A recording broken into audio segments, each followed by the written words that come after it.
उत्तराखंड की पहाड़ियों में बसा एक छोटा सा गांव था, भैरवगढ़। दिन में यह गांव सामान्य लगता, लेकिन सूरज ढलते ही यहां की हवा बदल जाती थी। लोग कहते थे, रात को यहां सिर्फ अंधेरा नहीं उतरता, यादें भी उतरती हैं। गांव के बीचों बीच एक पुरानी इमारत खड़ी थी, सरकारी स्कूल, जो पिछले 12 सालों से बंद था।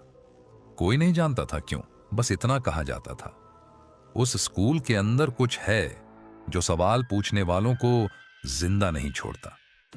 इसी गांव में रहने आया था आरव, दिल्ली का एक युवा पत्रकार, जो डरावनी अफवाहों को उजागर करने के लिए जाना जाता था।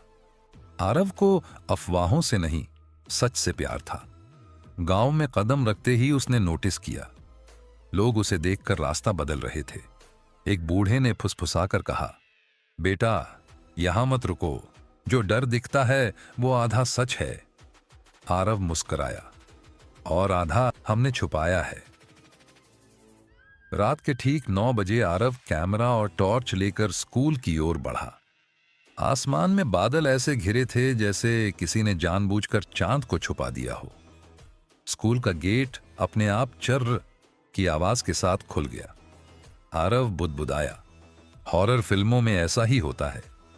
अंदर कदम रखते ही हवा ठंडी हो गई। दीवारों पर बच्चों की बनाई हुई तस्वीरें थीं, लेकिन हर चेहरे की आंखें खाली थीं।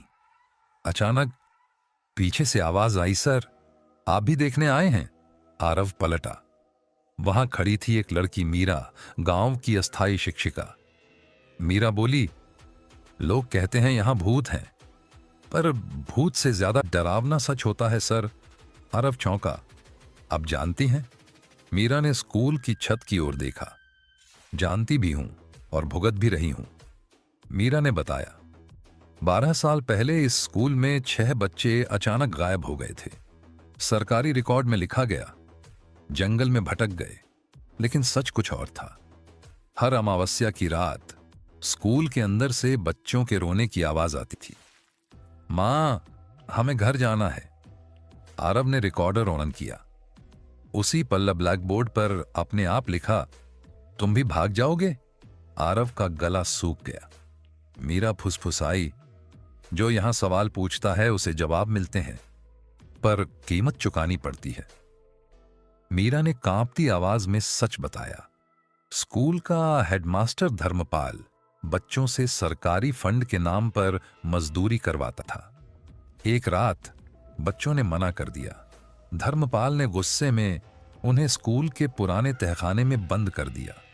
भूख, डर और अंधेरे में 3 दिन बाद सभी बच्चों ने दम तोड़ दिया। गांव वालों को सब पता था, लेकिन अगर सच बाहर आता तो गांव बदनाम हो जाता, इसलिए सबने चुप्पी ओढ़ ली। मीरा की आवाज फट गई और वही चुप्पी आज भूत बनकर लौट आई है। अचानक तहखाने का दरवाजा जोर से खुला। छोटे छोटे पैरों की आवाजें, हंसी, रोना, 6 धुंधली परछाइयां सामने आईं। एक बच्चे ने आरव की ओर देखा।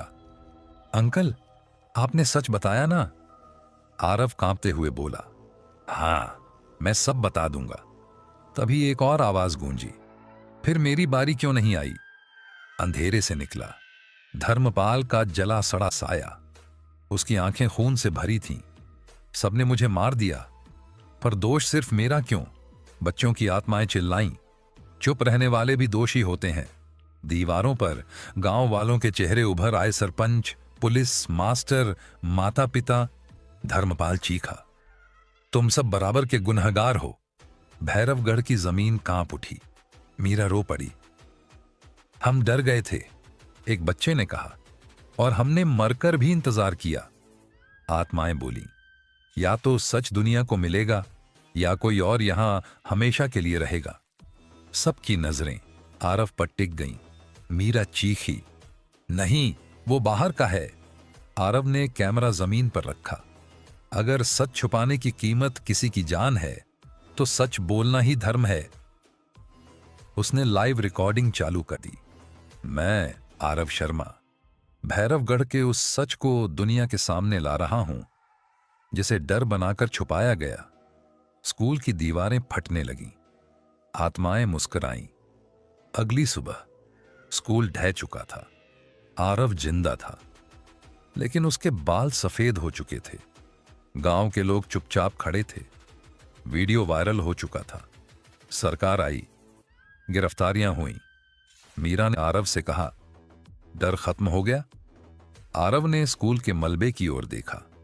नहीं, डर याद दिलाने के लिए होता है कि सच को कभी दफन मत करो। कहानी की सीख, मोरल, जो डर हमें चुप करा दे वही डर एक दिन राक्षस बन जाता है। सच से भागना आसान है, पर उसकी सजा सबसे डरावनी होती है।